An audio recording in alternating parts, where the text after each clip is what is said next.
राधे राधे दोस्तों, मेरे channel Nancy Shubham official पर आप सभी लोगों का बहुत बहुत स्वागत है। आज मैं आपको धरती माता की कथा सुनाऊंगी। जो इस कथा को ध्यान से सुनेगा उसके सारे संकट दूर हो जाएंगे। तो मैं शुरुआत करती हूँ अब धरती माता की कथा की। धरती माता एक ब्राह्मणी थी।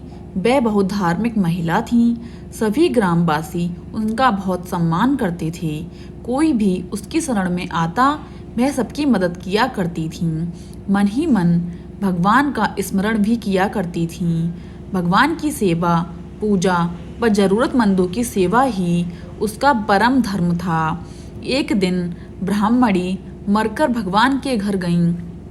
वहां जाकर बोली, मुझे बैकुंठ का रास्ता बता दो। स्वर्ग से एक दूत आया और बोला, ब्राह्मणी आपको क्या चाहिए? वो बोली, मुझे बैकुंठ का रास्ता बता दो। आगे आगे दूत और पीछे पीछे ब्राह्मणी मंदिर तक गए। ब्राह्मणी बहुत धार्मिक महिला थी।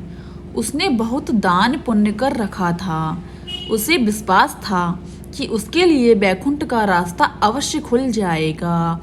ब्राह्मणी ने वहां जाकर देखा, वहां बड़ा सा मंदिर, सोने का सिंहासन, हीरे मोती से जड़ित छतरी थी।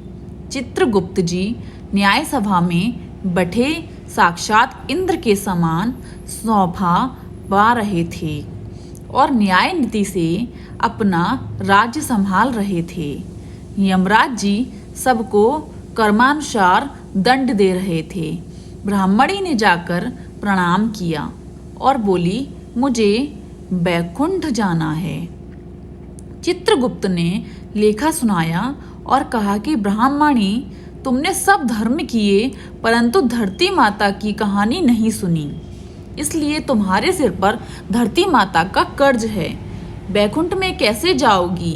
ब्राह्मणी बोली, धरती माता की कहानी के क्या नियम हैं? चित्रगुप्त जी बोले, कोई 1 साल, कोई 6 महीने, कोई 7 दिन ही सुने, पर धरती माता की कहानी अवश्य सुने, फिर उसका उद्यापन भी करें। धरती माता की कहानी सुनने से जाने अनजाने किए गए पाप कर्मों को धरती माता हर लेती हैं। स्वर्गलोक में धर्म को ही स्थान प्राप्त है। यहाँ पाप के लिए कोई जगह नहीं है। धरती माता की कहानी पीपल के पेड़ के नीचे बैठकर ही सुननी चाहिए। यह बात सुनकर ब्राह्मणी ने प्रार्थना की, मुझे 7 दिन वापस पृथ्वी लोक पर जाने दो, मैं कहानी सुनकर वापस आ जाऊंगी। चित्रगुप्त जी ने उसका लेखा जोखा देखकर 7 दिन के लिए पृथ्वी पर भेज दिया। ब्राह्मणी जीवित हो गई। ब्राह्मणी ने अपने परिवार वालों से कहा कि मैं 7 दिन के लिए धरती माता की कहानी सुनने के लिए वापस आई हूँ। इस कथा को सुनने से बड़ा पुण्य मिलता है। उसने पीपल पेड़ के नीचे बैठकर परिवार के साथ 7 दिन तक धरती माता की कहानी सुनी। 7 दिन पूरे होने पर वापस धर्मराज जी का बुलावा आया और ब्राह्मणी को बैकुंठ में श्री हरि के चरणों में स्थान प्राप्त हुआ। जो कोई भी प्राणी धरती माता की कहानी सुनता है, मृत्यु के समय सभी पाप कर्म धरती माता हर लेती हैं।